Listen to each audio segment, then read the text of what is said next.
de parler de manière un petit peu plus et incarnée, et puis voilà, de faire un petit peu quelque chose qui, en principe, je pense, est à la base de toute expérience de fraternité, le fait de se reconnaître et de pouvoir déjà se dire bonjour personnellement.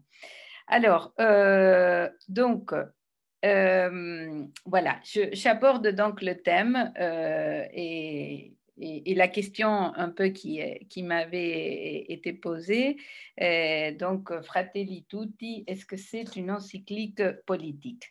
Alors, voilà, je dirais oui, sans hésitation, c'est une encyclique politique, mais je voudrais voilà, préciser le sens que je donne à ce terme de politique, euh, parce que souvent quand on pense, on dit politique, on pense très vite à partisans, aux partis politiques. Et en fait, voilà, politique, c'est un terme beaucoup plus général. Vous savez, ça vient de police, donc le terme qu'on utilisait dans la Grèce antique. Et en fait, politique renvoie à l'idée de gestion du vivre ensemble, la gestion de la vie en commun. Donc, c'est ce qui est la politique, c'est ce qui permet de penser comment on s'organise pour vivre en société. Et donc, en ce sens-là, Fratelli Tutti est clairement une encyclique politique parce qu'elle va donner plein des éléments, des repères pour penser justement la vie en commun, la vie en société. Et voilà. Mais je dirais également que toute la pensée sociale de l'Église est en ce sens-là une pensée politique parce que justement, toutes les encycliques et les documents qui constituent ce corpus qu'on appelle pensée sociale de l'Église sont des documents qui essayent de dire face à des différents types de problèmes et des questions de société, comment est-ce que, en tant que chrétien, on peut se situer. Comment penser ces réalités sociales en tant que chrétien. Et donc, voilà, Fratelli Tutti est inscrite dans la continuité et dans le cadre de la pensée sociale de l'Église, elle est elle aussi une encyclique politique. Alors, donc, on va y revenir après, ça c'est juste de manière, voilà, générale. Alors, je voudrais vous dire un petit peu comment moi, c'est un texte qui, à mon avis, ça arrive souvent avec les textes du pape François. Il parle de beaucoup des choses et parfois, c'est difficile de voir un petit peu la logique d'ensemble. Ou, en tout cas, elle peut être lue, le texte du pape François peut être lu avec des logiques, des structures, je pense, différentes, au-delà du sommaire qui est présenté. Donc, je vous présente là une logique de lecture qui est la mienne, mais qui voilà, ne suit pas de manière, la manière dont le sommaire est présenté dans le document. Donc, pour moi, il y a un point de départ et un point d'arrivée. Et pour passer du départ à l'arrivée, il y a comme trois éléments. Le point de départ, c'est la description d'un monde fermé, d'un monde obscur. Il va utiliser ce mot des zones d'ombre dans le monde d'aujourd'hui. Donc, un monde, je vais y revenir, mais il va décrire avec voilà, beaucoup parfois même de cruauté, les caractéristiques du monde actuel. Et voilà, et le point d'arrivée, un petit peu l'invitation de Fratelli Tutti, tel que je l'entends, c'est de construire un monde ouvert, justement un monde qui je vais y revenir après, mais il qualifie de culture de la rencontre. Donc, comment est-ce qu'on passe de ce monde fermé actuel à ce monde ouvert? Eh bien, il nous donne, je pense, trois grands ingrédients ou repères ou critères pour faire ce passage. Premièrement, un fondement. comme une référence fondamentale. Ensuite, un mouvement, il va inviter à un mouvement et enfin, une posture. Alors, je vais préciser ces 3 points que pour moi sont un petit peu les points clés de ce passage. Le fondement c'est évidemment la fraternité qu'elle est présentée notamment en référence au récit du bon samaritain de la Bible. Donc, il y a comme un fondement voilà, biblique, mais qui renvoie à cette expérience qui, je dirais, est avant tout anthropologique, existentielle, qui est de la fraternité. Donc, ça, c'est le fondement, la référence de base. À partir de là, il invite à un mouvement.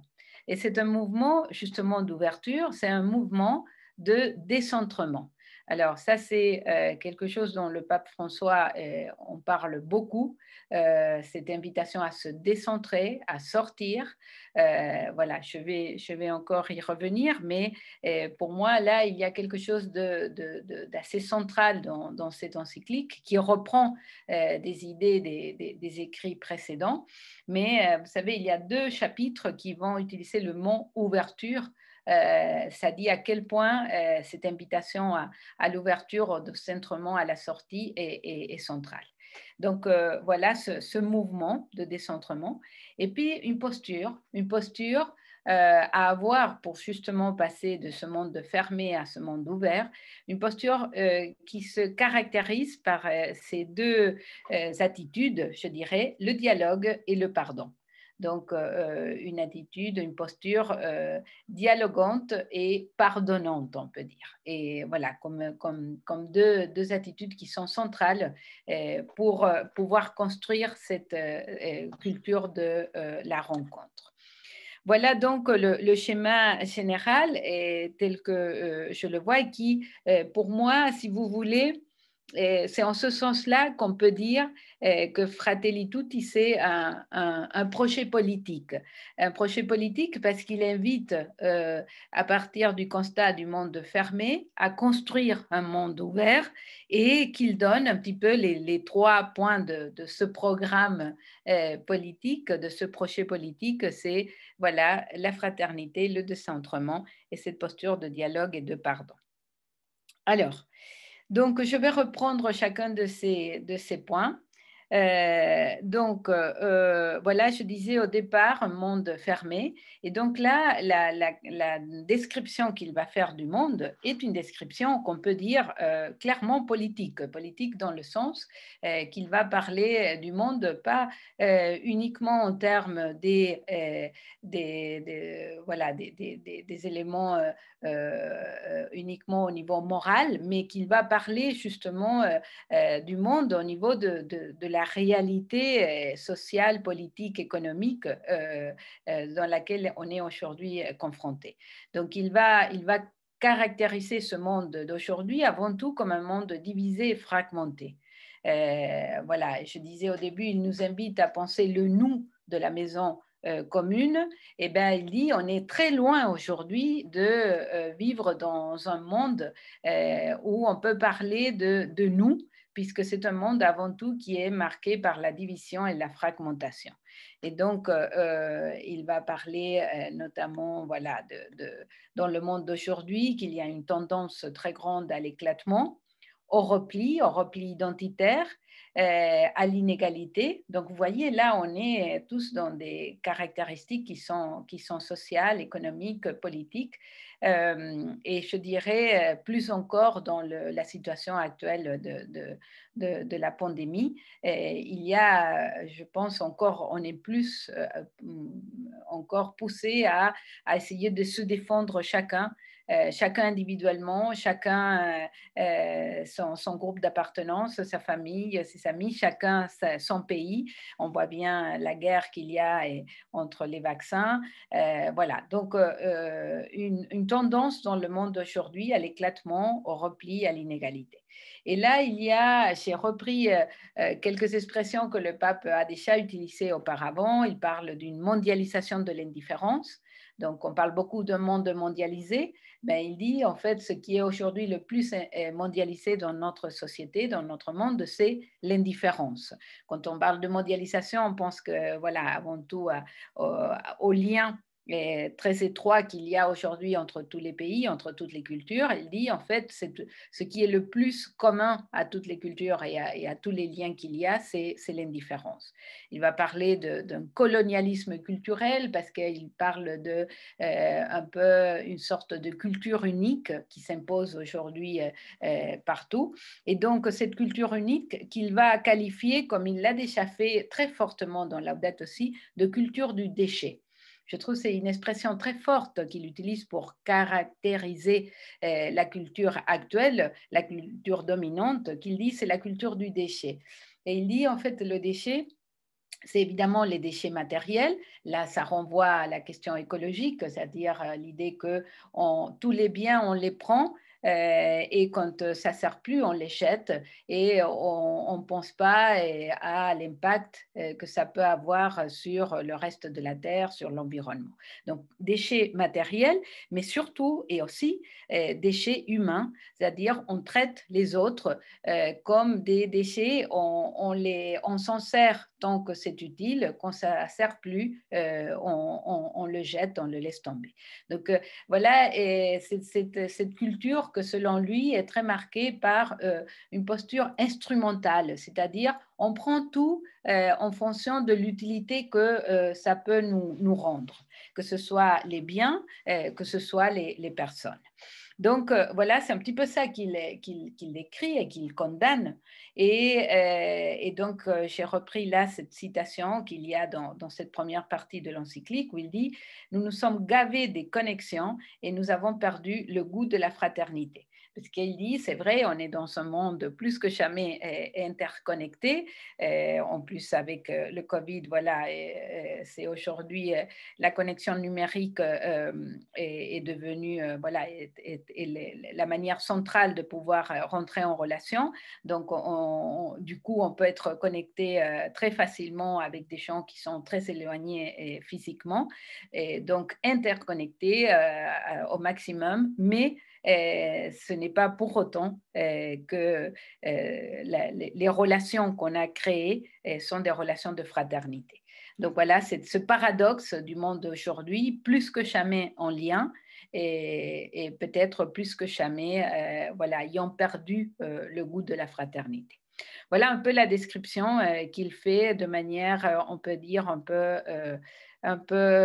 voilà, assez dure de la réalité dans laquelle nous nous trouvons aujourd'hui.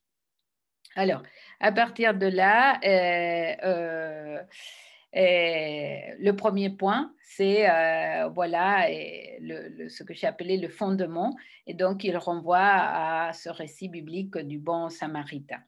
Et donc là, le bon samaritain, qui est, voilà, c'est un des récits les plus connus de la Bible. Alors, tellement connu que parfois, ça peut être un peu vidé de sa force et de son contenu. Et donc, alors, j'ai repris cette citation pour souligner un petit peu ce qui me semblait important, central dans la manière dont il parle du bon samaritain. Il dit il faut élargir le cœur de manière à ne pas exclure l'étranger. Alors, justement, là, il y a quelque chose qui me semble très important, c'est la manière, enfin pour lui, il y a quelque chose de central dans le rapport à l'autre, dans la mesure où l'autre est un étranger. Alors, un étranger, pas uniquement parce qu'il est né dans un autre pays, un étranger au niveau de sa nationalité, mais un étranger parce que c'est quelqu'un qui est loin de mon groupe d'appartenance, les lieux que je fréquente, mes amis, ma famille, c'est-à-dire, voilà, quelqu'un qui m'est étranger. Et donc, le bon samaritain, pour lui, c'est quelque chose qui nous invite à repenser, à revisiter nos relations par rapport à tous ceux qui sont quelque part, d'une certaine manière, extérieurs à nos groupes d'appartenance.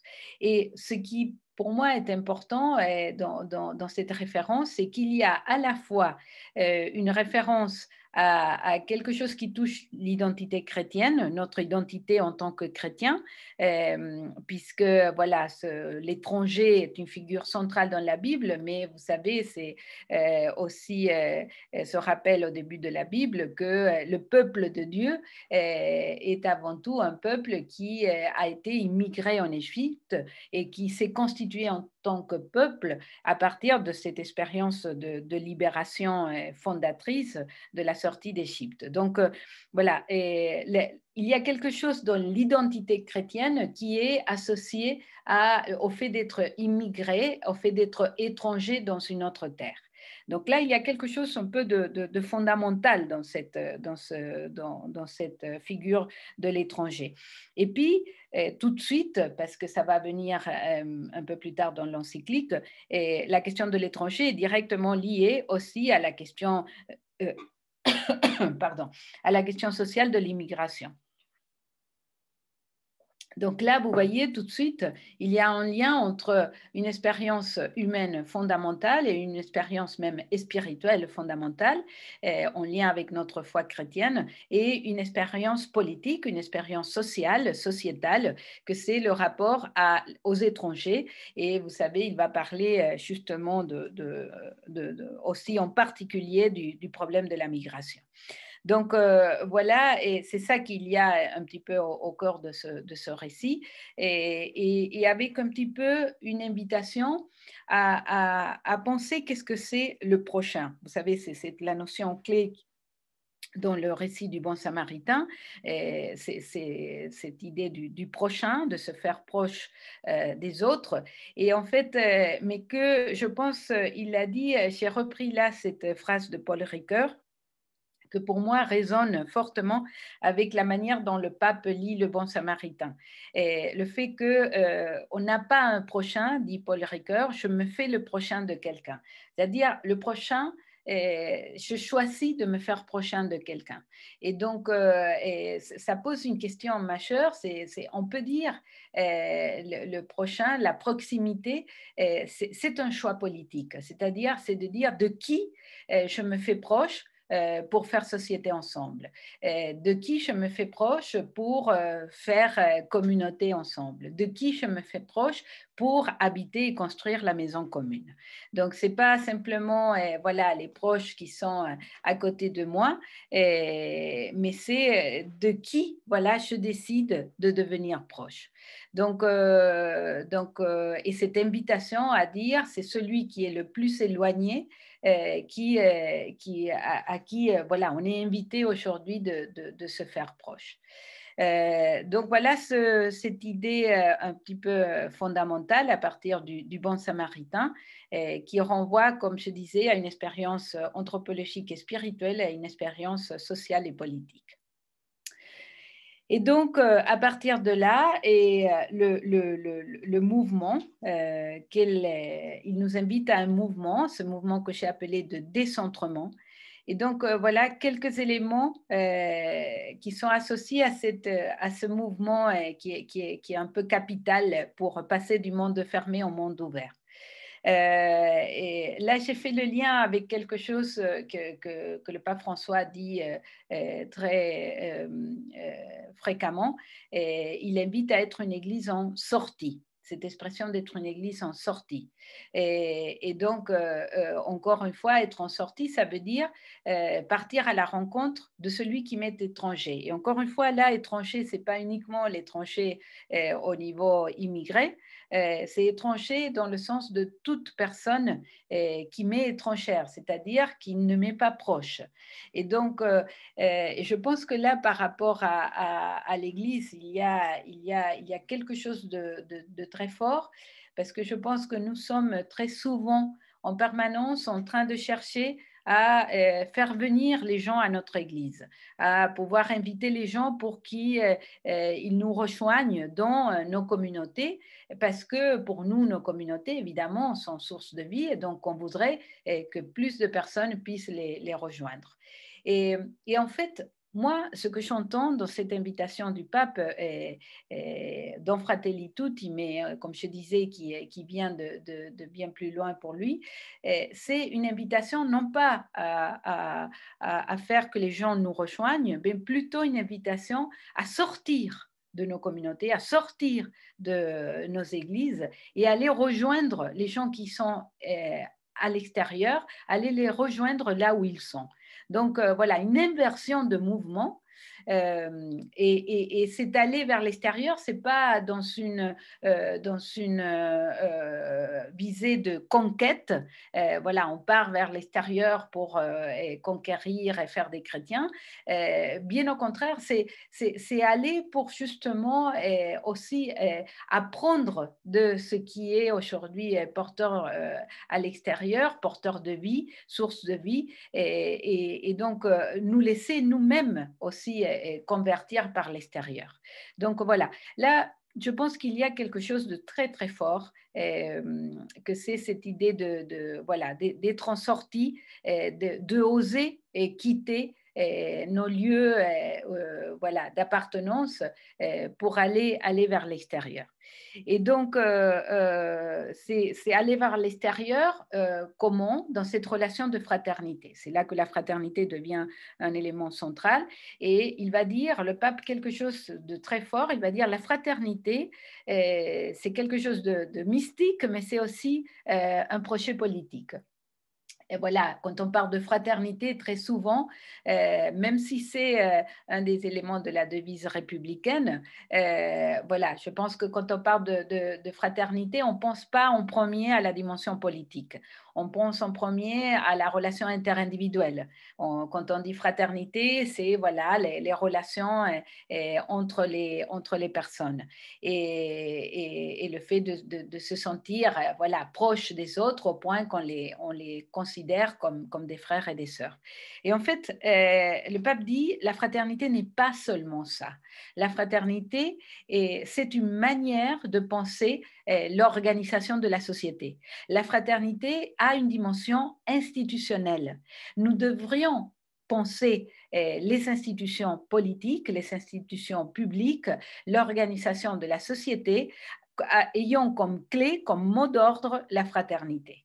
Donc voilà, c'est ça qui est très fort. Alors je dirais que cette invitation de penser la fraternité comme projet politique, pour moi, ça résonne très fortement à ce qu'on avait déjà dans une autre encyclique de notre pape qui, voilà, n'est pas du tout, je pense, accepté ou conçu de la même manière que le pape François, que c'est Benoît XVI. Vous savez, l'encyclique de Benoît XVI, Caritas in Veritate. Justement, il va parler de la charité comme projet politique. Et donc, voilà, je disais, pour moi, là, c'est une autre, avec d'autres mots, une manière de rejoindre quelque chose qui est central dans toute la pensée sociale de l'Église, ces relations d'attention à l'autre, ces relations de fraternité, d'accueil de l'autre. C'est une manière de construire la société. C'est une manière de penser l'organisation de la société. Et donc, un projet politique.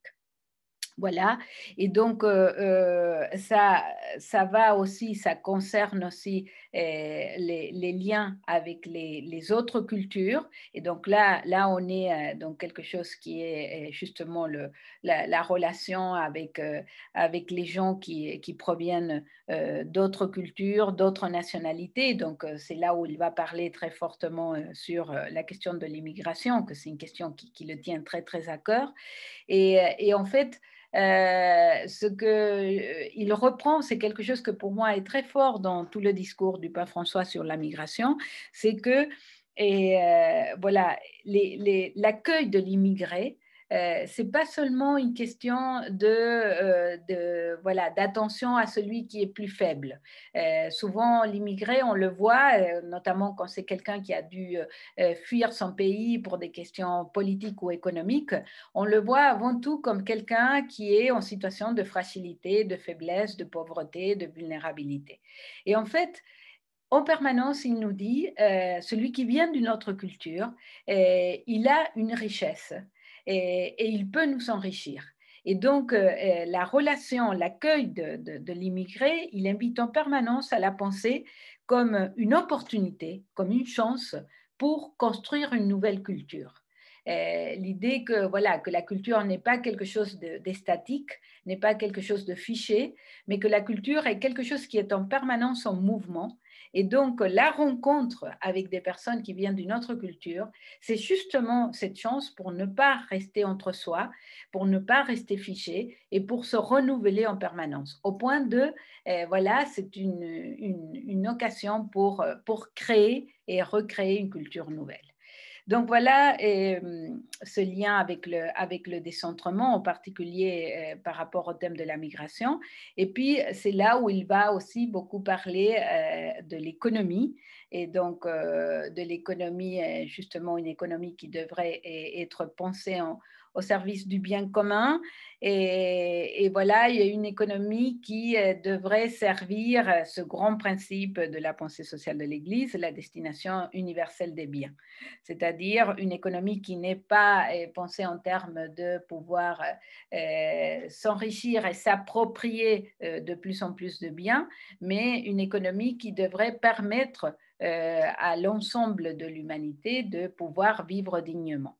Donc, c'est cette idée que voilà, les biens de la terre ne nous appartiennent pas, qui nous ont été donnés, et que donc, du coup, l'économie doit être au service justement de cette possibilité que ces biens puissent être accessibles à tous les êtres. Donc, voilà, c'est là où on peut dire dans Laudato Si, ce bien commun n'est pas pensé uniquement en termes de le bien des personnes humaines, mais que ça doit s'élargir au bien de tous les êtres vivants. Et donc, voilà, on passe du développement intégral qui était défini comme le développement de tout l'homme et de tous les hommes à quelque chose qui est, voilà, il va appeler plutôt l'écologie intégrale, c'est-à-dire c'est le développement de tous les êtres vivants et de toutes les dimensions de chaque être vivant. Voilà, je fais un peu le lien aussi avec Laudato Si. Donc voilà, deuxième élément clé de ce projet politique, on peut dire, c'est ce mouvement de décentrement, d'ouverture, de sortie. Et puis, troisième élément, voilà, une posture que, est caractérisée par le dialogue et le pardon. Donc, le dialogue est aussi un élément, quelque chose qui devient, qui est récurrente chez le pape François, mais je dirais qui vient aussi est quelque chose qui est présente et qui traverse toute la pensée sociale de l'Église. Là, j'ai commencé par cette citation de Paul VI dans Ecclesiam Suam, et cette invitation à être une Église qui se fait conversation. Pour dire à quel point, voilà, et cette idée de dialogue, de conversation est quelque chose de constitutif dans la manière d'être Église et d'être chrétien dans le monde. Et le dialogue est aussi central dans Laudato Si, et parce que voilà, le pape pour la conversion écologique va dire en fait, il n'y a pas de modèle à appliquer, il n'y a pas de solution toute faite.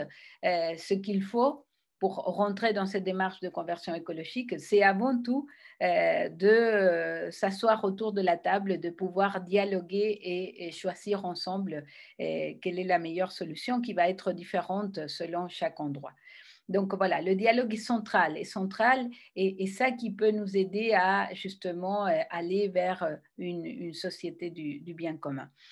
Et donc, ce qui, je trouve très intéressant dans ce qu'il dit du dialogue dans Fratelli Tutti, qui à mon avis le dit de manière beaucoup plus claire que dans les écrits précédents, c'est qu'est-ce que c'est que dialoguer? Parce que voilà, dialoguer est quelque chose sur laquelle voilà, on est très vite d'accord. Oui, il faut du dialogue, il faut être en dialogue les uns avec les autres, voilà.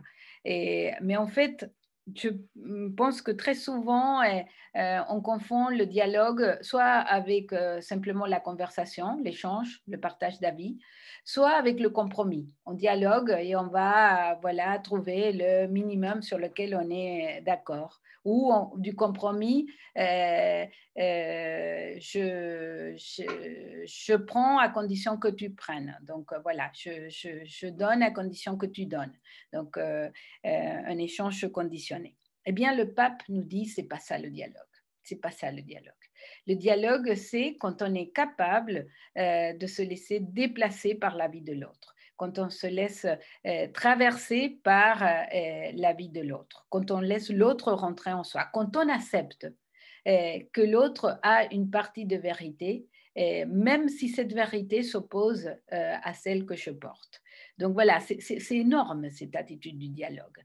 Et donc il dit, c'est ça, c'est cette posture de dialogue qui permet justement de construire une société fondée sur la fraternité.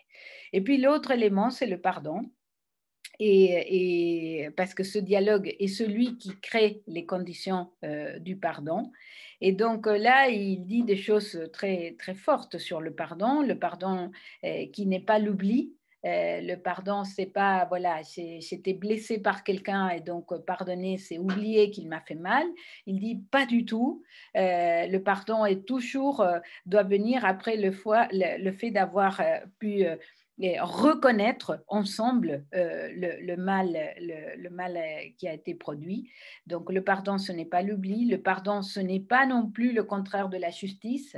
Ça veut dire si on pardonne, bon, ça veut dire que encore une fois, et voilà, il n'y a pas de réparation du mal fait. Et le pardon, voilà, ne s'oppose pas au fait de faire justice et de réparer.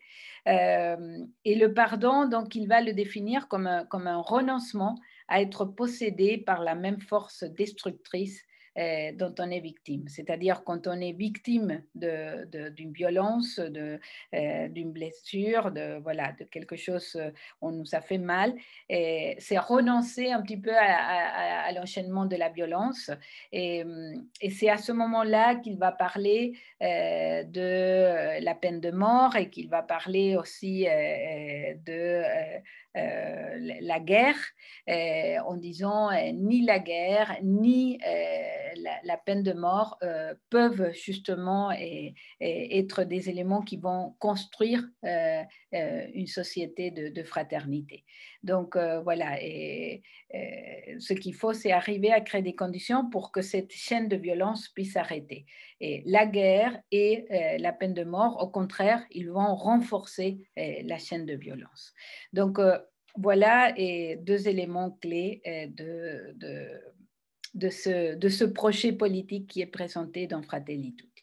Alors voilà, je vais donc finir avec ce que je dirais, c'est le point d'arrivée, ce à quoi il nous invite, à quoi ça nous conduit, ce fondement, ce mouvement et cette posture, c'est à une culture de la rencontre. Et donc là, je vous invite à nouveau à quelques minutes en groupe de 5, comme tout à l'heure, et juste pour pouvoir que chacun puisse dire, quand on dit culture de la rencontre, à quoi je pense. Parce que vous voyez, c'est le fait d'associer deux mots qu'on ne met pas habituellement ensemble. La rencontre, on parle beaucoup, comme on parle de dialogue, comme on parle de fraternité. Mais qu'est-ce que ça peut vouloir dire, une culture de la rencontre? Donc, c'est là où la rencontre, en fait, d'une certaine manière, devient projet politique. Donc, voilà, je passe à nouveau la main à Xavier.